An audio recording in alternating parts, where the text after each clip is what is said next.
This special event has been organized in two parts. In the first part, we will hold a conversation on liberalism and how it works in the world today. Given our guest's intellectual versatility and her deep knowledge of history, we will take the opportunity to explore the historical significance and evolution of liberalism.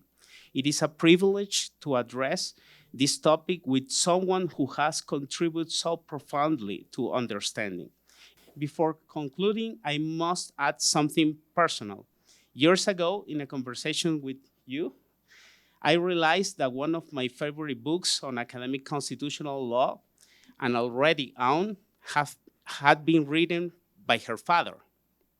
I believe she had forgotten this detail, but it only depends the admiration I hold for her admirations in two fronts. Many thanks to Professor McCloskey and to the Development Department, Departamento de Desarrollo, for making this opportunity possible. The floor is yours. Thank you so much. One of the issues, well, actually, let's say two. The two issues that we should understand about the modern world historically is why we're rich and why we're free, comparatively. The ancestors of everyone in this room, including me, were unspeakably poor peasants. Mine were mainly Irish peasants. Yours were other kinds of peasants. But we were poor. In 1800, average income in the world per person, with the exception of, a few kings and priests, but mainly people, was $2 a day American. And there are still places in the world, South Sudan and a few others, where it's $2 a day. And this is really hard. You cook over a campfire like humans have been doing for 300,000 years. You have one suit of clothing, that kind of thing. And now the average in the same prices, approximately, is about $50 a day. So in something over 2 centuries, 2.5 centuries, we've gone from $2 a day to $50 a day on average in the world. Now, of course, this is completely unprecedented. In earlier times, I don't know, under the good emperors in Rome, that 100-year period, or in the Song dynasty in China, or for little periods, income may have doubled for a while, and then on Malthusian grounds went back to $2 a day. But this isn't doubling.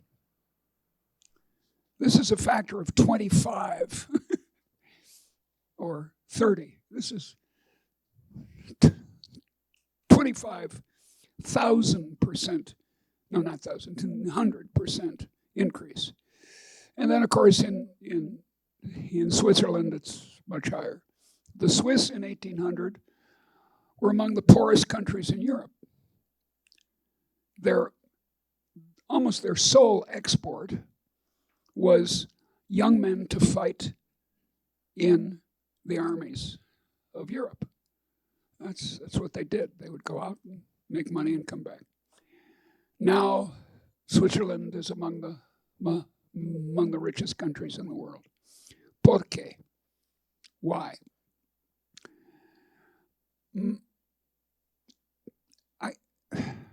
I can do this two ways. I can tell you all the wrong theories, and then get to the correct theory, which is, of course, mine. Or I can do it. I think this time I'll do it the other way. The correct theory is liberty. In fact, it's rather important for a speaker of English to use the Romance word, Because as is very common in English, we have two words for the same thing. This is very common since the Norman conquest. The Germanic word is freedom. But that word has changed in meaning over the last 100 years. And it's come to mean what Isaiah Berlin called positive liberty. The freedom to have things, what Amartya Sen and Martha Nussbaum call capabilities. Whereas negative liberty is what I'm talking about. And I claim that this was the first liberalism. And I claim it's an 18th century creation. You can make a story that it developed earlier. The Whig view of history is that, the Athenians invented democracy. Yeah, they invented democracy where most of the people were slaves or women, none of which had any rights at all. So come on, this is not modern democracy. It's not what Benjamin Constant, a French-Swiss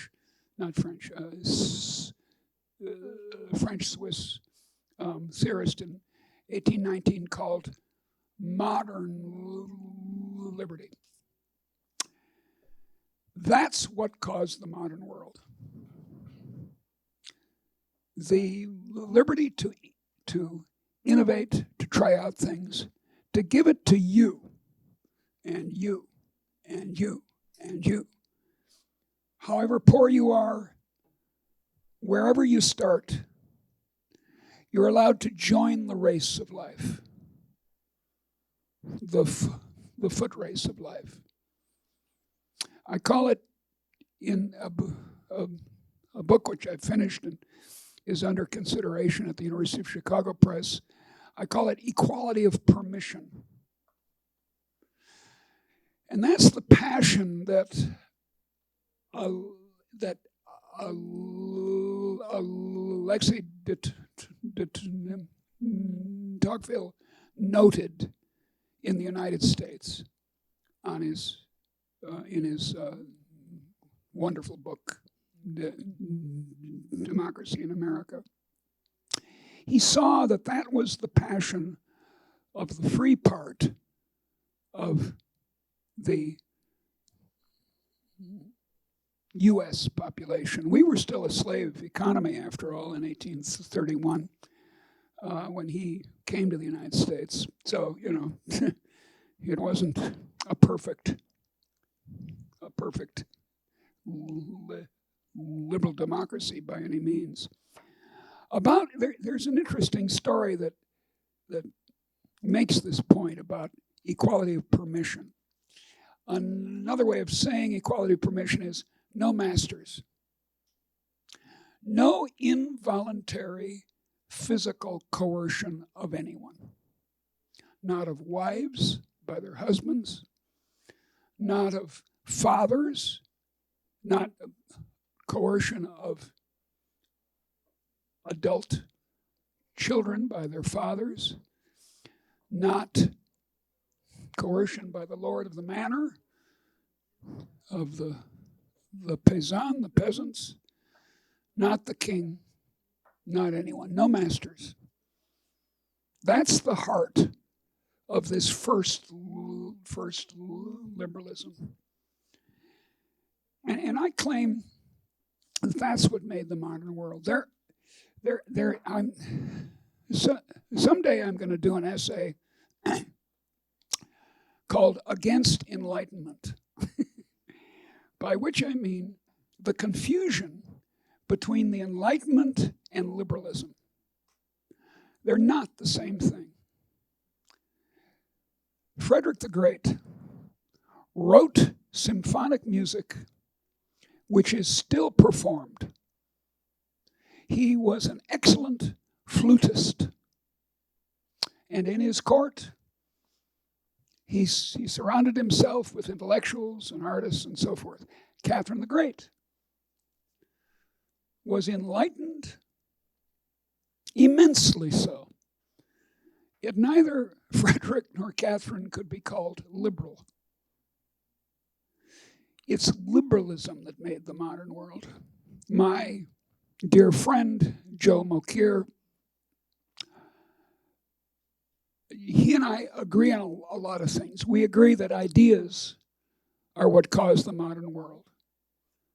There were many material conditions which were good to have, but many civilizations had these. I could just go around the world and point out that the Turks, the Ottoman Turks, had very good roads and a highly sophisticated professional bureaucracy. China had trade and so on. So these various things that we usually think of as the causes of the modern economy didn't have this quality of extreme liberalism advocated in the 18th century. Look, the Spanish Constitution of 1812 is a liberal document, for example. So was the Declaration of the Rights of Man and of the Citizen in August 1789. So too was the Declaration of Independence in July of 1776. These are all the original liberal documents, and they're very novel and very against the long-standing rule in an agricultural society of the masters. Half a century after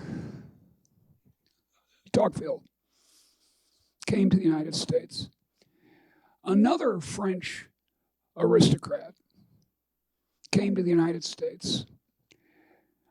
I don't know how he did it, but he got all the way to Wyoming in the far west of the United States without understanding what the sort of self-image that most Americans by that time had of themselves, free Americans, including by that, this is the 1880s, including by then black people in the South, freed slaves. And the story goes, apparently it actually happened, but Lord knows if it did, but this is the story. He came up to a cowboy and said to him, "Who is your master?" Now, apparently what he wanted is a place to sleep and a nice meal from the local lord, because he assumed, coming from Europe, that, well, there were all these lords all over the place, and they had their peasants, and this guy is one of the peasants, and you're going to ask them, "Who's your lord? Where's the manor? Where?" And the cowboy, I can just see him, can't you? He had a straw in his teeth. He moved the straw.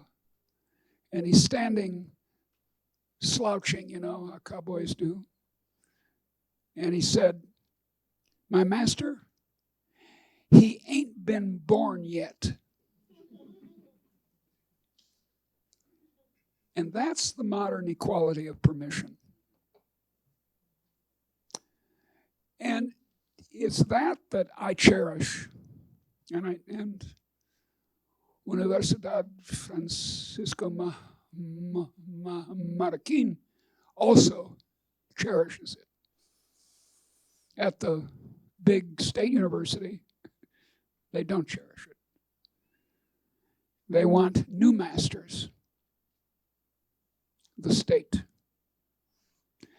And I go to Italy a lot. I don't speak Italian, or else I could speak Spanish better than I don't speak. In fact, I always tell my Spanish joke. You want to hear my Spanish joke? The Spanish joke is, a person who has knows three languages is called trilingual. Someone knows two is called bilingual. Someone knows only one is called una gringa. I know some Greek and Latin, a little bit of Italian, tiny bit of French, no Spanish at all. Anyway, but so how did I get off on that? I just love telling that joke because I always get laughs. I'm going to sell it to, especially in Mexico, I get roaring laughter.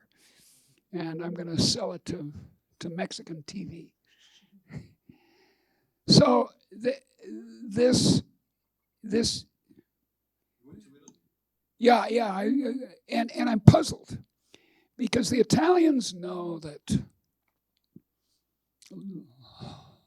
Lo Stato is a gang of robbers into whose clutches they have fallen. This is what Murray Rothbard used to say all the time.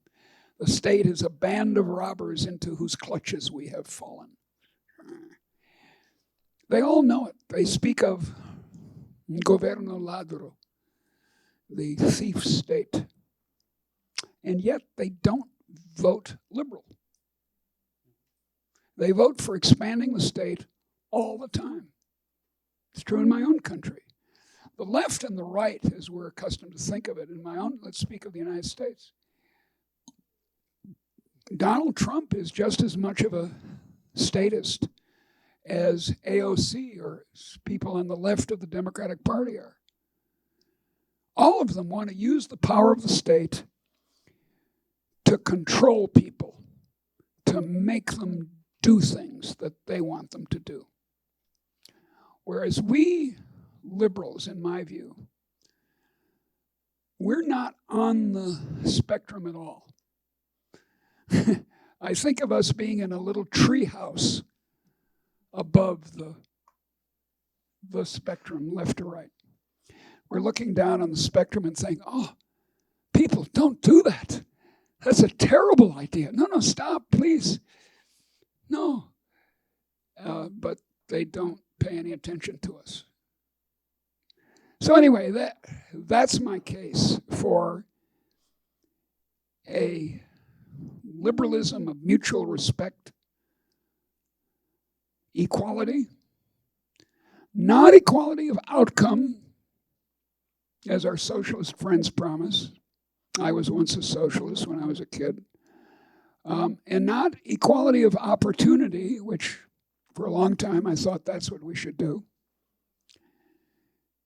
Neither of those can be attained. They can't happen. They can happen in a small group. In our discussion, we can have equality of opportunity. It's just not. It's not only the professors who get to speak. Everyone does, and we have equality of opportunity. But in a large society, you can't do it, and it's a mistake to try. Because in order to have equality of opportunity, you have to have a coercive central government to tax one group to hand it to another, or to regulate one group for the benefit of another, or to regulate one group for its benefit too, such as the licensing of professions. So, whereas equality of permission, getting the blockage out of the way, my friend Elena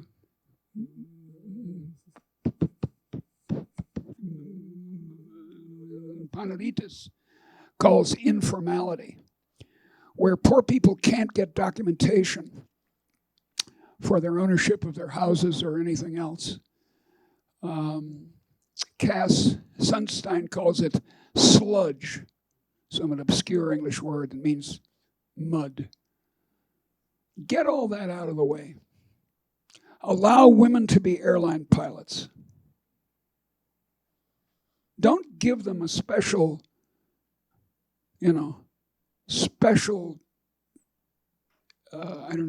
privilege.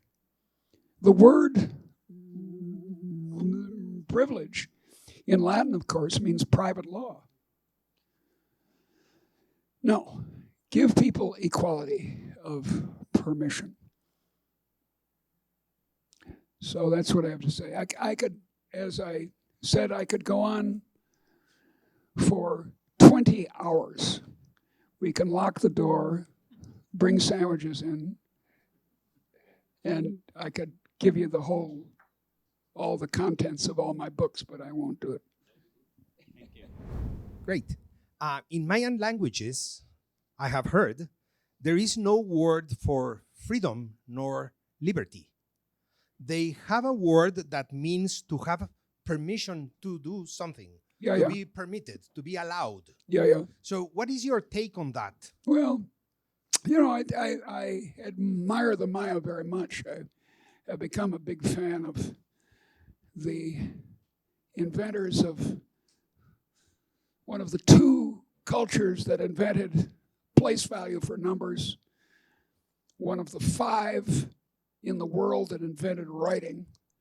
So, there's a lot going on in Mayan culture. But, yeah, these matters of translation, you have to be very, I don't need to tell you, I'm una gringa, so come on, I don't know what I'm talking about, but still, permission's enough. Now, of course, the trouble with the word permission is it sounds like the master gives you permission. And I don't know how to get around that. There's a term we use that engineers use in English called affordance. It's a very obscure word. And in designing things, engineers look for affordance, which means ease in use. I'm always, when a package is very hard to open, I'm thinking, well, the engineer didn't think through it. They didn't think of the affordance. So, but you understand, I don't mean the masters give you special permission. And I don't know. Yeah. Yes, thanks for your thoughts of what you told us. Hold it closer. Of what you told us today. See. It seems that your ideas come from your own study of history and observation. Well, and then we stand on the shoulders of giants. So you mentioned Alexis de Tocqueville, for example. And who else is there influencing you? Well, the big one is Adam Smith. I'm an Anglican, half Catholic, as I was saying to him. Adam Smith's my main man, and he's a real liberal in my sense. Unlike many of his contemporaries, he was against slavery all his life. Even his friend David Hume, said, "Well, slavery, it's terrible, but what can we do?" But Smith was against slavery, against oppression of the working class. So he was very influential on me. But as I say, I started as a socialist. The joke is that a person who's not a socialist at age 16 has no heart. Someone who's still a socialist at age 26 has no brain. And I adjust the numbers to fit my case. Okay, thank you. Well, and I hope that everyone in this room wants to help poor people. I certainly do. I'll just say for myself. Except that our friends or our enemies on the left and the right don't know how to do it. We do. Give them libertad. Good morning. So you say you stopped being a socialist by around 20 at the age of 26? Yeah, and it was Or- not sudden. It took me a long time. I was going to ask you about that because you say you were educated as a standard conventional Keynesian Absolutely. at Harvard, and I was a Keynesian. I believed it. you said you were a socialist. I read somewhere that you were a Joan Baez. Oh yeah. Socialist. Yeah. I know more socialist songs than my socialist friends.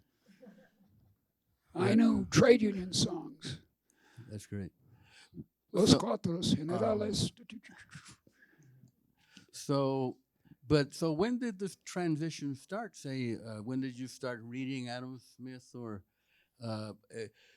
when did you go to Chicago? I went to Chicago when I was 27. 27. And So by then, but I at started Chica- to shift there. It took a while. It's not a road to Damascus. That's right. Suddenly I understood. It was, I still voted for Democrats. I worked for George McGovern against the Vietnam War mainly. But I was Harvard trained. My first job was at the University of Chicago. I was there for 12 years. I had got tenure in 1975. Milton Friedman was a colleague. Although I was never close to Milton, but he was down the hall. Okay. But I'd started before understanding that economics could be used for economic history. I'm a historian by inclination. I love dead people. The more dead, the better. So the early Mayans or the Olmecs, I just love them. It's so interesting. And so when I got to graduate school, I was going to be a transportation economist, but I then became an economic historian, worked with Alexander Gerschenkron. Right, but he was not a libertarian or a liberal. No, he was not, although he was not a big, to put it mildly, not an enthusiast for communism Right. by any means. Sure. But I'm, except for this business of knowing languages, he knew 12, at least. I'm kind of a modern version of Alexander Gerschenkron in lots of ways, because like Frank Fukuyama and a few others, I think the only way to understand how we got here is through comparative history. If you don't know China, you don't understand Europe. I'm not an expert in China, but Yet. you have to keep testing yourself again. You speak of Latin American history and the effect of Spanish colonialism. Well, there were other colonialisms. You have to know the British Empire to know what was peculiar about Spanish colonialism. Right. So it was slow to develop. Okay. Someday I'm going to do an autobiography, and Right. This will be part of I it. shouldn't hog the mic, but I also read in an interview that you mentioned that Robert Nozick, yeah, was influential. very. It was In, 1974 that his great book, Anarchy, State, and Utopia came out. And it's sort of illustrative of what I just said about how I slowly got away from socialism, that everyone was reading John Rawls' theory of justice. And people like my friend Paul David, thought that was, as the lawyers say, dispositive. Now we've got a theory of justice that says the state's very important, let's have more of that. And then his colleague in philosophy at Harvard, this young guy, who had been, by the way, a socialist earlier, or at least, he wrote this book, Anarchy, State, and Utopia, and that was very important to me, because at Chicago we had kind of assumptions about liberalism, but, and I'm going to talk about this kind of in the next hour, positivism was the rule, and Friedman and Stigler just wanted to explain stuff, though both of them were students of Frank Knight, who in the 1930s was, like Hayek later on in the 1950s, made himself into a political philosopher. They didn't want any of that political philosophy. So the reason to be a liberal was not being talked about at Chicago in economics. And so I even though I became a Chicago economist, kind of in applying economics to history, using the tools of, so I have a price theory. I taught price theory to the graduate students for 10 years. And my book, The Applied Theory of Price, which I wrote in the early 1980s, is a sort of summary of all that. And if you want to learn Chicago price theory, go read my book. It's free as a PDF on my website. So I learned to be a Chicago economist, but as I just said to you, for example, this is very strange. I finally came to see that it was bizarre. The Chicago economists were very disdainful of the Austrians. Oh, those guys, they don't know enough math. Forget about Bavia. And they were disdainful, a little bit disdainful, even of James Buchanan, one of their own. Because Jim was the greatest student of Frank Knight and carried on the tradition of asking, what's liberalism deeply? Instead of just assuming it in the background and then going off and doing econometrics. So it took me, I had to chook. In fact, I didn't really read Adam Smith. Now this is shocking. Harvard had abolished the history of thought requirement the year before I started graduate school. So I didn't read Adam Smith. ¿Por qué? I wanted to do more math. And I didn't really read Adam Smith until I taught at Erasmus University. I taught the theory of moral sentiments in the philosophy department in Holland. And then I taught it, and that's, of course, all the teachers here know that that's how you learn stuff, is by teaching it. And then I read seriously. I had read little pieces of it, of course, but I read his other book. And I didn't get into Austrian economics until really the 1980s, when Don Lavoie, the blessed Don Lavoie, died young, unfortunately. Don and I were both postmodern, in a sense that I can describe to you if you want, and we'll talk about it in the next hour. But then I got over this lack of respect that the Chicago economists had for the Austrians, started to read them. And it took me forever. I'm going to do an autobiography, the plot of which will be successive understandings of what an economy is. Right from the time you're a baby, when your economy is your mama,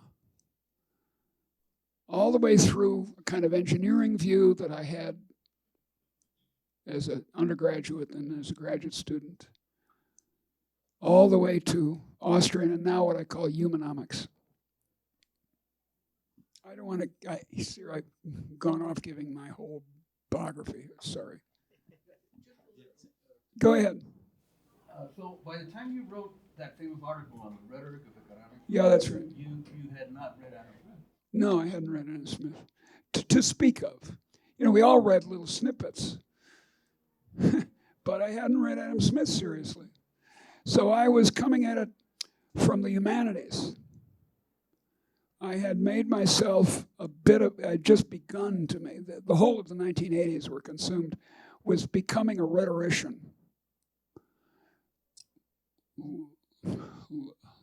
Learning some Latin and Greek and getting serious about the humanities.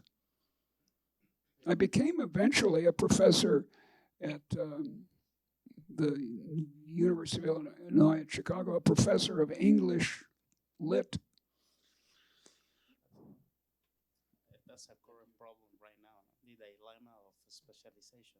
Yeah, yes. Look, we admire, as economists, we admire specialization. Boy, that's great. Let's all specialize. But a long time ago, I realized, no, wait a second. Unless we trade, the specialization is of no help. We got to be talking to other people. I mean, I was there when law and economics was being invented. And it's very nice. The economists go over to the law school and say, oh, you guys, you're all wrong. Be economists. But most of them didn't listen to the lawyers. And to have a real intellectual trade, you can't just talk. You got to listen. The joke is, there's a reason God gave us 2 ears and only 1 mouth. On seeing the title for our meeting today, I brushed up just a little, not too much, just a little. And I read Peter Bettke's speech when he was honored by the James Buchanan Society. Yeah. Towards genuine institutionalism or something like that. Yeah, and I had a comment on it. Yeah, I didn't see that comment, but I did see the one, your reflections. On his book. He says there's a book in which some of these Yes. things are collected, and that's what I reacted to. Oh, okay. And then when Acemoglu got the prize, and you made these reflections. Well, you, that was... You went a little bit after Peter. And I went after him in my little column that I have every week in Folha do São Paulo. This is very strange, in Portuguese. And somehow this made more of a splash than I intended. Oh. I called him a B+ statist. You did, in fact. And I hope the label sticks. I want to ask you, yes, ideas. I'm fully on your side on that. I think this university reflects that, and Musoyao's original intent. Here we're talking in the late 1960s, early 70s, to educate the elite, and by elite he meant the intellectually elite and the best, not in a class sense. That's right. Not just the rich people. Right. He did. And so that was certainly the original thought. But let me just intervene, because those two people, Pete, whom I love, he's a wonderful man, and Acemoglu, who I do not love, they're both, Pete, unfortunately, is an institutionalist, the neo-institutionalism, which has swept the field of economics. Everyone believes it. The World Bank, they think, add institutions and stir is the way to save agree, people. and I love that And it's just wrong. that it's just analogy. a mistake. Because I wrote something that I saw it sort of like those bread machines they have now. Yeah, Just throwing flour and you're throwing this and that's right. Just put it on and walk away. Come Walk back away, an hour come- later and you have a beautiful loaf of bread. Yes. What I wanted to ask you is, I don't think Pete's nearly as bad as Acemoglu. No, not at all. I think but, he's but great, and I think he's. What I wanted to comment about that short essay, which was his Yeah. speech there, was that I intuitively felt that he was trying to get closer to your position. I know he was. He I was. know. I think he was. So, my question is, well, institutionalism is a lot more seductive because it's easier.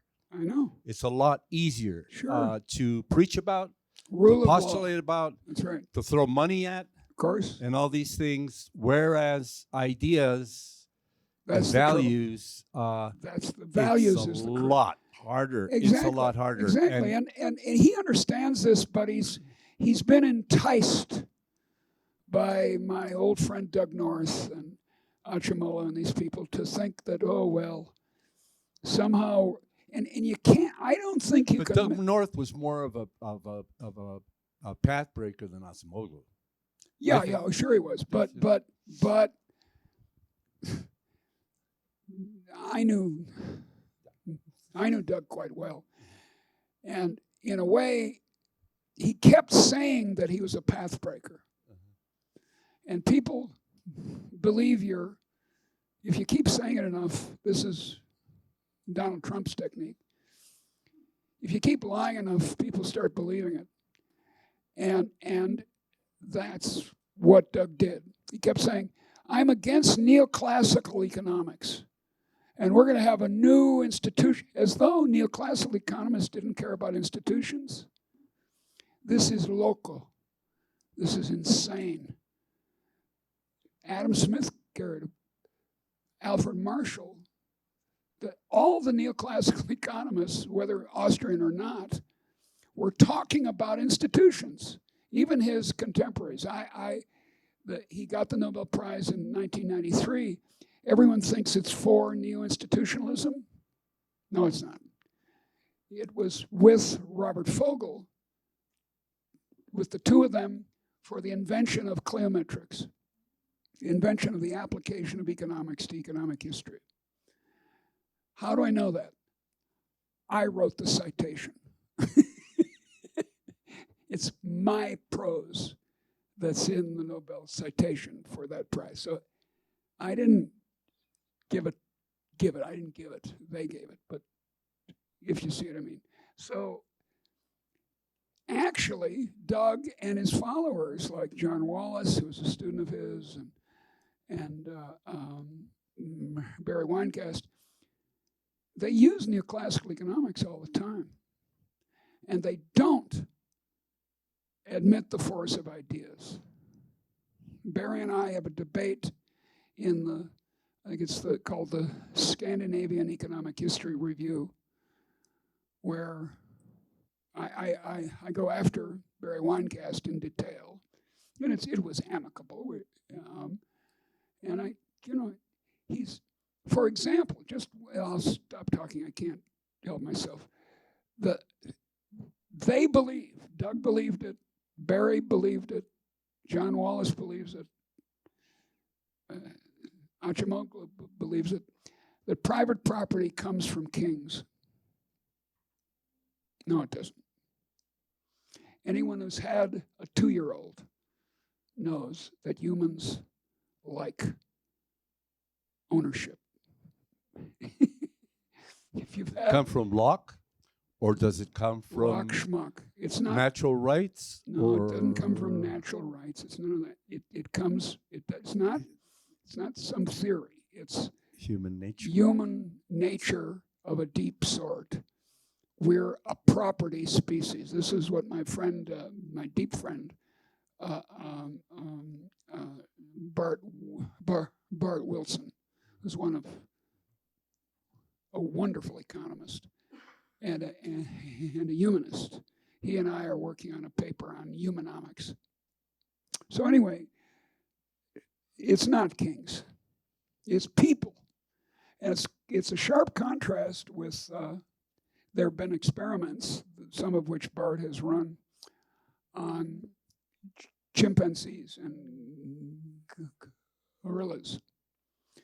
And their concept of property is one move game theory. If I can steal from my other chimpanzee, I will. Okay, the Hobbesian. What? The Hobbesian is a part, No, as it's opposed not to the Hobbesian Smithian. either. Hobbes-schmobs. This, look, Archimolo and Robinson and who's the other guy? Johnson. You know, this is ridiculous. Archimolo had to get the Nobel Prize. His ideas are so popular with statists that, of course, he's going to get it, and he's not an incompetent economist. As I said, he's B+. I'm B+. There are lots of us B+ people, and some of us are going to get the prize, and some Can aren't. a C- make a follow-up? No. I like to imitate Julio. He's B+, but Hug. God, these other guys, Uh, B- at best. okay, Deirdre. Sorry to be so nasty. Two-part question. It's metastasized too far. The state. For example, the whole notion of free education and equal education. Yeah, free quotation marks. Run. You know, it's totally sick in terms of educating the types of ideas and values. Yeah, well, that's that the we're trouble. talking It about. becomes and then there's so many things entwined with I know. liberty, with freedom, I know. and permission that have costs. Yeah. In the sense, like, let's say tenure. Well, Tenure is great. Look I know. where it's got us. but it's fine. Yeah, it's good to have it. But, so you know- do you think it's metastasized and gone too far? Of course it has. State education is bound to be ideological. When I was a kid in the 1950s in the United States, we were educated to be patriots and anti-communists. Imagine that was true here. And, well, okay. I don't want them to be pro-communist, but on the other hand, there were lots of things that we were against in the 50s that we shouldn't have been. Anyway, I'm not an anarchist, but I'm not a statist either. I want a small, competent government. Good, a female voice. We've had enough guys. Thank you. Thanks. There's this book that came out, I think, in 2018. It is called Why Liberalism Failed, of Patrick Denham. Yeah. And Deneen is how his name is said. yeah, I think he makes a pretty good, compelling case. And like, there's no doubt that the economic effect or the economic consequence or the material consequence of liberalism He doesn't believe it, but yeah. proves it works. Yeah. But there's another dimension that I Yeah. want to Yeah, I bring. understand. Is like the lack of spiritual Yeah. That's what he depthness, says. like we kind of emptied liberalism. That's what he says. Yeah, and filled it with Yeah. economic. Is everything. Yeah. That's what he says. And I think why I thought it was compelling is because you see that in most rich countries, Yeah. they are appearing anti-liberal or illiberal movements. Yeah. So, Well, look, I've written on Patrick Deneen at some length. And if you think it's persuasive, you've got to read my essays about it. I will, for sure I will. Because I take him to pieces. In fact, we had a debate, which would be interesting for you to look at, that was published in Harper's Magazine in November a couple of years ago. And the debate was between Patrick Cornell West, a man of the left, a theologian, and Frank Fukuyama, the four of us. And Frank was kind of on my side, but Frank slips away, becomes a bit of a statist. Cornell West is a wonderful man, very generous and Christian. He's a socialist, a misled socialist. And Patrick has this theory that, in the first place, he calls everyone a liberal. So he's got a very fuzzy idea of what liberalism is. At one point in the debate, I said, look, I want to understand what you're saying. He said, we should move forward. And I said, by that you mean, Patrick, we should move forward into the 1600s. And everyone laughed. He didn't. And when we sat that evening, we were placed next to each other. I was here, Patrick was there. He wouldn't talk to me.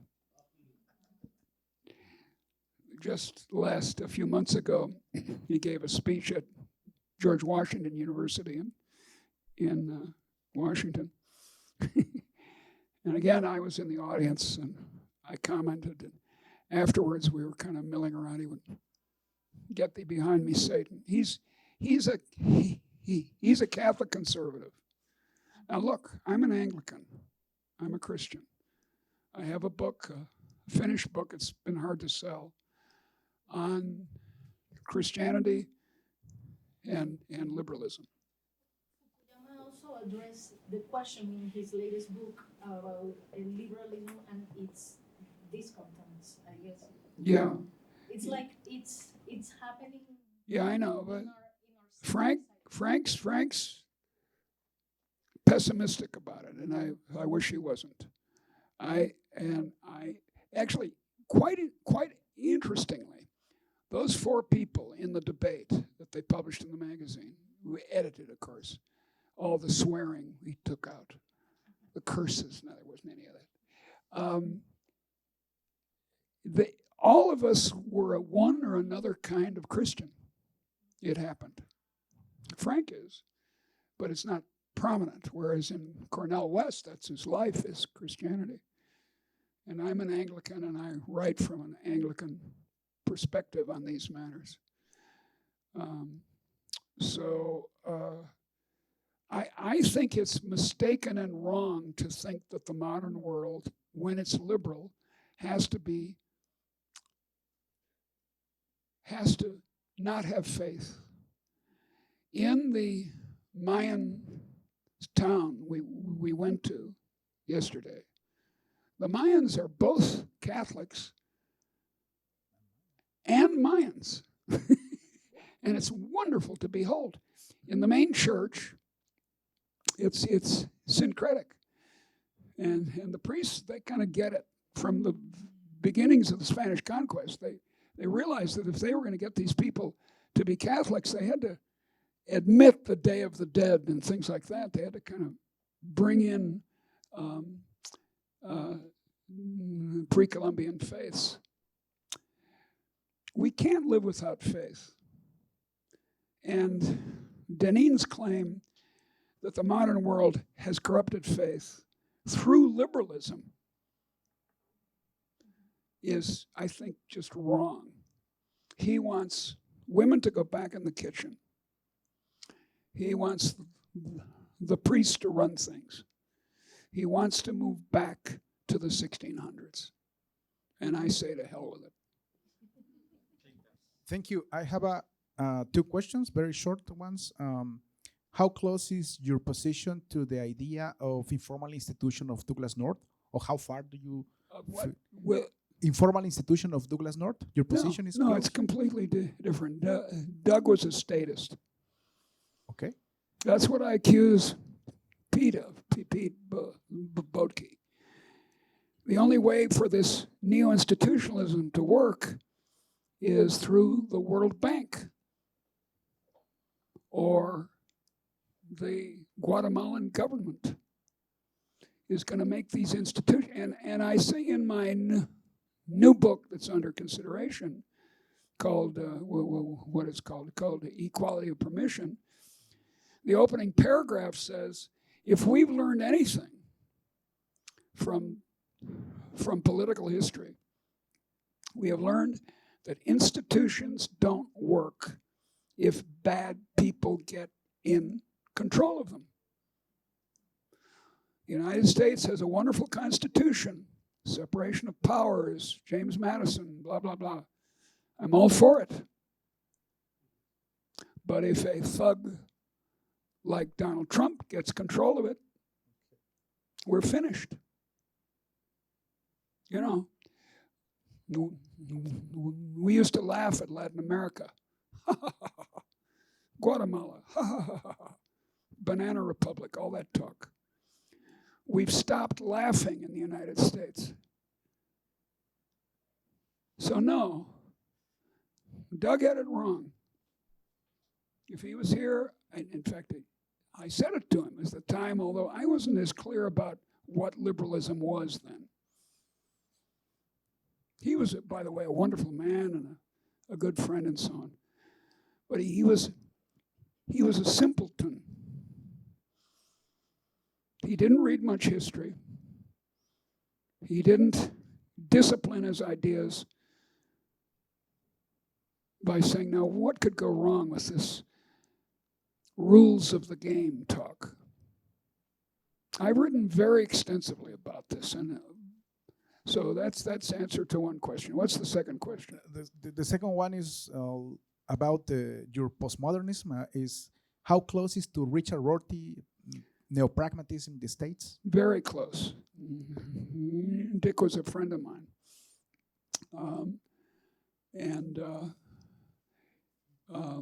Yeah, I'm a. It always surprises people when I say I'm a postmodern, because they think, oh well, that means you were in the English department, you must be a nut socialist who doesn't believe in reality or not automobiles on the street and so on. And no, I have an essay a long time ago on what kind of postmodern seems to me to make sense, and it's more like American pragmatism. It's that theories drive people insane. And look, Plato was a modernist. Absolutely. And ever since Plato, the kind of idea that we can design societies from the top down, that's, and the hard men of the 17th century, Hobbes, Bacon, Spinoza, Descartes, these men, and that they were men is not incidental, all wanted to design the world. And that's not, a postmodern is Montaigne, Shakespeare. Those are postmoderns. They don't believe in formulas. And in my own economics, which we're going to talk about in the next, or my way of looking at economics, to get beyond mechanism, Max U, we have to understand the spontaneous order that the Austrians are so eloquent about.